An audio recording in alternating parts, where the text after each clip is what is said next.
I'm Leroy Garcia, and this is Blue Rain Gallery Podcast. I'd like to welcome everybody today. We are interviewing in the studio one of my favorite people, Stetson Honyumptewa. When I first started in this business, I had a partner who approached me and asked me if I would be interested in carrying kachina dolls. And I didn't know hardly anything about them other than the Navajo versions that we saw on the street. Little carvings with a lot of fur and feather, and sold for like $20. Yeah, tourist items. Look like robots. They look like very stiff, huh? Yeah. And then this partner's name was Steve Cogill, and I said, "Yeah, let's do this little partnership." And away we went. Steve brought in with him probably 150 dolls. And within a few moments, we found out we were probably the industry leader as far as selling and representing carvers from Hopi and one from Zuni and Marlon Pinto. I got familiar with a lot of names, from Stetson Honyumptewa to Kevin Pochima, Diarmin Kutsatwa, Lauren Phillips, Dennis Tiwa, Cecil Honyumptewa, and the Holmes family, who Stetson's related to. We'll talk a little about them too. So Stetson, today let's go through your childhood again. Tell us where you were born and where you were raised. Tell us a little bit how you went through school, learning English, all those things. Those are cool things. So let's talk about that. Tell me a little bit about yourself. Well, I was born at Bunkopi, Lower Bunkopi in Arizona. I was born at home. I was the seventh child from 8 kids. Wow, that's good. Yeah, and we all spoke fluently Hopi. We didn't learn to speak English till we went to day school. And while we were still there, we were trying to learn English, but we were fluent Hopi, so we could always talk among each other in Hopi, but then the teacher would come and hit us over the head, telling us, hey, you need to speak English. So that kind of intimidated me, but anyway, so I had to learn it. So there was a new culture to me, going to school and all these things that I have to learn, but it never really appealed to me, so I was always getting in trouble and doing bad things. But eventually you grow out of things. So, but anyway, I saw people making dolls when I was a kid, and the one that I really saw how good he was my brother-in-law, Arthur Holmes. Mm-hmm. So I watched him, just looking at him, how he carves and stuff. Said, I'm gonna learn how one of these days, and if not, I'll probably I'll even be better. I'm gonna push myself. So that's what I did. I just kept, every time I make a doll, I would say I could do better. So I just kept doing that, and I guess it just evolved to where I'm at now. And just, before I knew it, I said, wow, how did I get here? And now you're a best of kachina carver in Indian Market and the Herd and all the places you can think of. And tell me about your first one. Was that at the Intertribal Ceremonial? Yeah. Steve was taking your work over there, right, and entering it? I think it was the other people that were taking it first. Oh, Silver Sun, or what's that? Broken Arrow. Broken Arrow. Yeah. Silver Sands was the other one. Yeah, it was the other one, yeah. But they were the one that were taking it down there. I didn't know they were taking it down there, but then the first time they told me, hey, they got some money down there at Gallup for you, some ribbons. I said, wow, what did I do, or what happened? Well, we entered some of your work down there, and they won some prize, so. Nice. And I went down, and I was surprised that I got a best of class too. So Well, by the time when I first met you, you were already refined. Yeah. I remember one of the first dolls that Steve Cogill brought in was a eagle that was caught by one of the hunters. Oh yeah. And it was about this tall. And yeah. I was like, wow. And one of the first things I noticed about Stetson was the detail he applied to his hands, to the hands of the dolls. And that distinguished him from a lot of other carvers that they forget a little bit of the detail. Maybe just get tired of the doll from working on it so much and they just push it through. But Stetson's one of those really skilled, detail-oriented carvers. In the, I guess that when in that batch, I also got like Van Manangi stuff. It's kind of transitional. Yeah. It was kind of a little bit leather wraps, but the hands are starting to be carved and more detail. Instead of the robot, it was action, right? Yeah.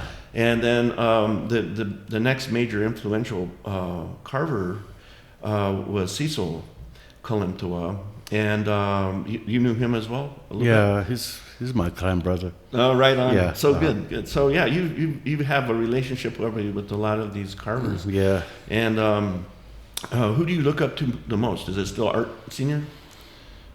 As far as dolls? Not really. I pretty much, look up to, I would say Cecil. Mm-hmm. He was pretty much like what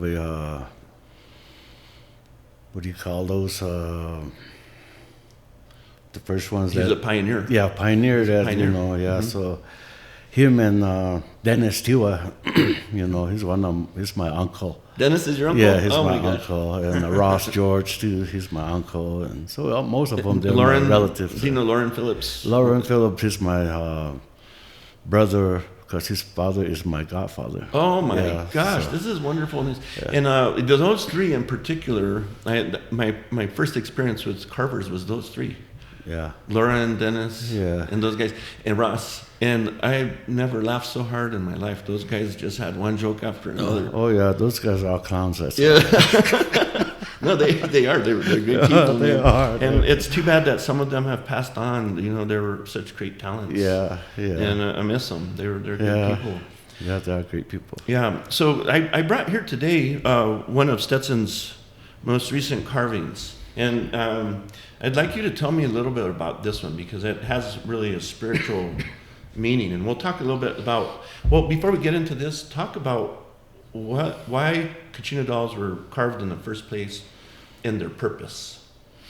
Well, the main purpose is to educate the girls that what they are, so they can recognize each individual kachina, what they represent, and what, So it's just like maybe this mother that, likes to have a little baby to take care of. It don't matter. It's just, they like to, girls like to have little dolls. So that's what it was meant for them to have, care for them and take good care of them. So, it's all spiritual to get used to it and attached to it. So that way they can learn that, babies aren't just, things to mess with. They have their own spiritual lives that they need to follow. So we have to take care of them too, So is it the natural role of the father in Hopi to educate the daughters through the carvings? Yeah. That's the role. It's the role, yeah. Yeah. Well, that's beautiful. It's a wonderful thing. Yeah. So tell me a little bit about this doll, this configuration you have here. Well, I titled it The Blessing, since she's the mother of all kachinas. It don't matter what kind of kachina it is, and then she blessed them for the day, for their daily doings and whatever that they need to do, so they can have a good day and just like all of us want to have a good day and not have a stressful day. But anyway, so that's what they're doing here. She's blessing them for the day while the baby mudhead is just playing with this little turtle. Ah, nice. Yeah, and just blessing them for the day so everybody could have a good day, Yeah. I think another thing you would notice about a Stetson carving is the detail. Look at the detail on the hair and the vesture, the manta over here. Everything's detailed down to the fabric.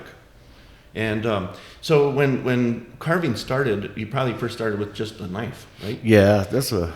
And from a knife, what happened after that? I was using a knife, and then it was kind of hard to take out big ashes under the capes, and So I figured that I'd use something, and I heard these master carvers, they were using that already. So I was... Oh, Dremel? Yeah, they were already using Dremel. Nice. Yeah. So I said, well, I'd try that,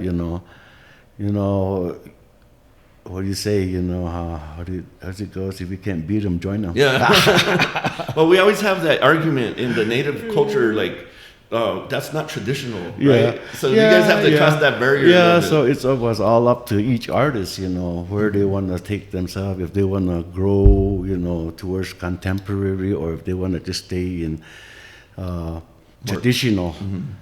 You know, I like all the dolls, you know, don't matter how they're made, you know, because they all mean something to me, so it don't matter, you know. Yeah, yeah. And So another tool that you use that has I've seen, maybe Cecil was the first one to introduce it. I don't know, but wood burning. Yeah. Right, and that's where you're getting the detail on the fabrics and the hair. I mean, that's a hardcore skill. I'm wondering what it was like the first time you had a Dremel, or the first time you used one of those wood burning things. Yeah, because it's not as easy as it looks. No, well, I tried the Dremel once, but then I didn't really like it. I put it away for a year.